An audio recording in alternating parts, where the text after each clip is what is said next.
ఏం పేర్లు చెప్తే అవే పేర్లు మీరు అందులో పెట్టారు. మరి మీ మీద సమాజానికి నమ్మకం ఉంటుందా? నువ్వు నిజాయితీ కలిగిన అధికారివే? నీ నిజాయితీ గురించి మాట్లాడాలంటే చిలమత్తూరు దగ్గర ఫామ్ హౌస్ ఏ డబ్బులతో కొన్నావు? మీ నాయన 5 ఎకరాల పొలంలో వ్యవసాయం చేసి నీకు ఇచ్చిన డబ్బులతో కొన్నావా? మరి అక్కడ కోళ్ల ఫారం కూడా నిర్మాణం చేస్తున్నావంటనే డీఐజీ గారికి చెప్పావా? మరి రామ్నగర్లో పెంట్ హౌస్ కొన్నావంటనే రామ్నగర్లో ప్రభాకర్ చౌదరి ఇంటి దగ్గర, మరి అది కూడా 5 ఎకరాల వ్యవసాయంలోనే వచ్చిందా? డీఐజీ గారికి చెప్పి కొన్నావా? మరి డస్టర్ కారు కొన్నావంటనే, మరి కర్నూలు దగ్గర నీ బంధువుల పేరుతో ఒక అపార్ట్మెంట్ కూడా కొన్నావంట కదా సుధాకర్, అది కూడా డీఐజీ గారికి చెప్పే చేసావా? డీఐజీ గారికి చెప్పడం నీ విధి కదా, మ్యాండేటరీ కదా. మరి తెలుగుదేశం పార్టీని నేను అడుగుతా ఉన్నా, పుంగనూరులో పోలీసులకు రక్తాలు వచ్చినట్లు మీరు కొట్టలేదా? దెంగి తినడానికి వచ్చినారా మీరు పోలీసులు అనేసి అచ్చెన్నాయుడు మాట్లాడలేదా? చంద్రబాబు నాయుడు బూతులతో పోలీసులపై విరుచుకుపడలేదా? మరి ఆ రోజు ఎక్కడ పోయినా మీ ఈ ధర్మ సందేశాలన్నీ? ఈరోజు ప్రెస్ మీట్లు పెట్టబోయే వాళ్ళు, నిన్నటి నుంచి మాట్లాడుతున్న వాళ్ళు, మీరందరూ కూడా చెప్పాల్సింది, కాకి నుంచి ఖద్దరుకు ఎస్ఐ సుధాకర్ యాదవ్ అని టీడీపీ టికెట్ ఇతనికి అనేసి టీడీపీ వాట్సాప్ గ్రూపుల్లో ఇతను పెట్టించుకుంది వాస్తవం కదా? ఇతనికి సంబంధించినటువంటి అనేక ఫేస్బుక్ గ్రూపుల్లో ఇతను తెలుగుదేశం పార్టీ నాయకుల్ని కలిసిండేటువంటి ఫోటోలు, ఇతను పనిచేస్తాడా చట్టానికి లోబడి? నిష్పక్షపాతంగా ఇతనికి పనిచేస్తాడా? ఇవన్నీ ఎస్పీ గారికి నెల కిందే పంపించాం. Madam, can we expect this person to act impartially? ఇక్కడ చట్టము, ధర్మము, న్యాయం అనేటివి ఇంప్లిమెంట్ అవుతాయా? ఇక్కడ సుధాకర్ యాదవ్కు సన్మానం చేస్తున్న పరిటాల శ్రీరామ్. మరి ఈ పవన్ కళ్యాణ్ ట్విట్టర్ గ్రూప్ కూడా ఈయన మళ్ళీ happy Pawanism day to all friends అని సుధాకర్ యాదవ్ పెడతాడు.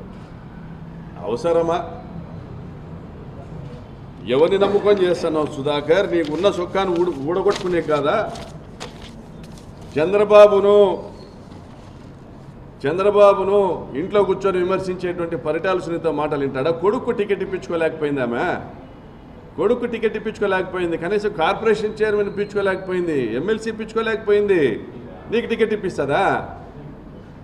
గుంతకల్లో గుమ్మనూరు జయరామ్ని కాదని ఎవరిని నమ్ముకొని నీ చొక్కా ఊడగొట్టుకునే ప్రయత్నం చేస్తున్నావు?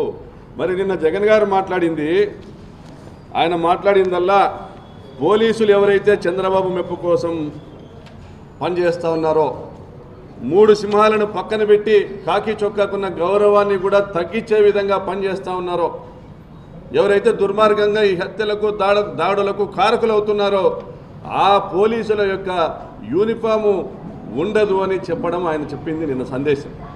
అటువంటి పోలీసులకు నిజంగానే మా ప్రభుత్వం వచ్చిన తర్వాత ఈ కేసుల పునర్విచారణ జరుగుతుంది.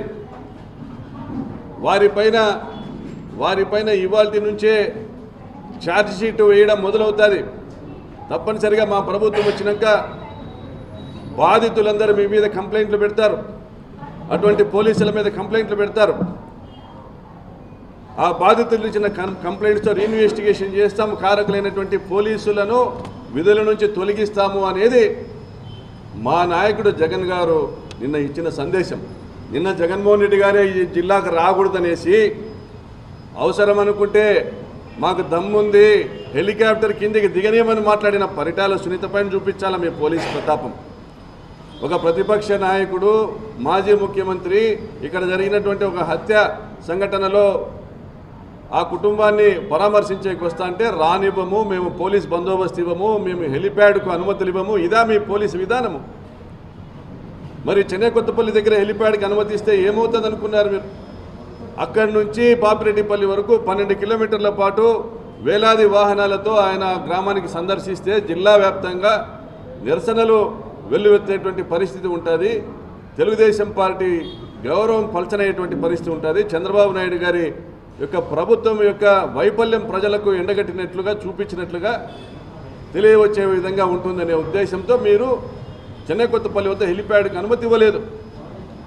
ఎన్ఎస్ గేట్ దగ్గర చెక్ పోస్టులు పెట్టారు, చెన్నై కొత్తపల్లిలో చెక్ పోస్టులు పెట్టారు, రాప్తాడ్లో చెక్ పోస్టులు పెట్టారు, ధర్మవరంలో చెక్ పోస్టులు పెట్టారు, కుంటిపతి దగ్గర చెక్ పోస్టులు పెట్టారు, శ్రీహరిపురం కాలనీ దగ్గర చెక్ పోస్టులు పెట్టారు. ప్రతి చోట అడుగడుగునా మీరు ఆపలేదా? పోలీస్ డిపార్ట్మెంట్ వాళ్ళు ప్రజలు వస్తా అంటే ఆపలేదా? ఆపాల్సినటువంటి అవసరం ఏముంది? ఆదేశాలు ఎవరిచ్చారు మీకు?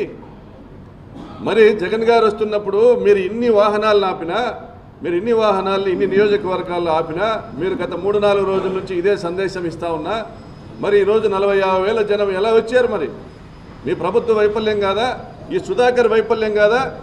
మీ పోలీసుల వైఫల్యం కాదా? ఈరోజు రాష్ట్రంలో తెలుగుదేశం పార్టీ పల్చనైందానికి కారణం ఎవరు? ఈ సుధాకర్ వైఫల్యం కాదా? ఈ పరిటాల సునీత యొక్క అహంభావం కాదా? అహంకారపూరితమైన విధానం కాదా? మరి పక్కనున్న రొద్దంలో మంత్రిగా ఉన్న సవితమ్మ ఎలక్షన్ పెట్టుకుందా? మెజారిటీ లేదని వదిలేసింది. పక్కనున్నటువంటి కంబదూరులో ఎలక్షన్ పెట్టుకున్నారా?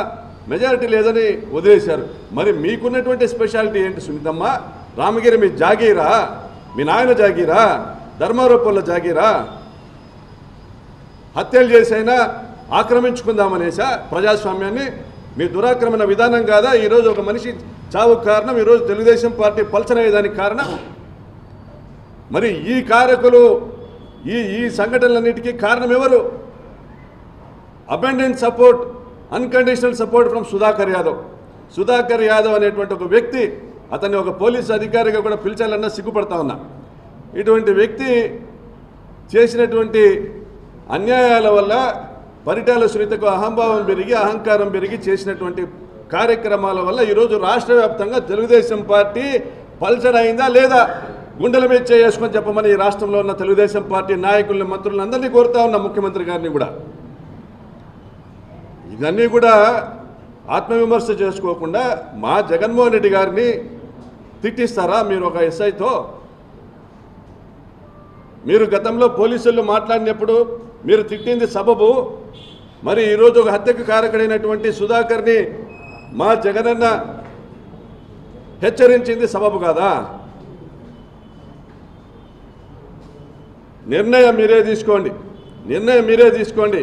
ఈ జిల్లాలో హత్యా రాజకీయాలకు మళ్ళీ బీజం వేయడాన్ని మీరు సమర్థిస్తున్నామంటే సుధాకర్ వ్యాఖ్యల్ని సమర్థించండి, లేదా ఖండించి అతనిపైన చర్యలు తీసుకోమని ముఖ్యమంత్రి గారిని కోరుతున్నా.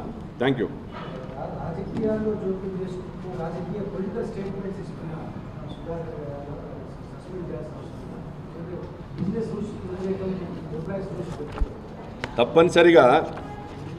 తప్పనిసరిగా సుధాకర్ యాదవ్ను సస్పెండ్ చేయాలి. అతన్ని రామగిరి స్టేషన్ నుంచి వెంటనే తప్పించాలి. ఈ కేసులో పరిశోధనలో దాదాపుగా 14 లోపాలు, ఆల్రెడీ ఫైల్ ప్రిపేర్ అయ్యింది. 11 లోపాలు. పోలీసులు నిర్వహించాల్సినటువంటి బాధ్యతలు, వారి విధి నిర్వహణలో, ఇన్వెస్టిగేషన్లో తీసుకోవాల్సినటువంటి చర్యలు, వీరు తీసుకున్నటువంటి చర్యలు పూర్తిగా పోలీస్ గైడ్లైన్స్కి వ్యతిరేకంగా తీసుకున్నారు. ఇప్పుడు మన నాగన్న గారు, అడ్వకేట్ గారు మాట్లాడతారు.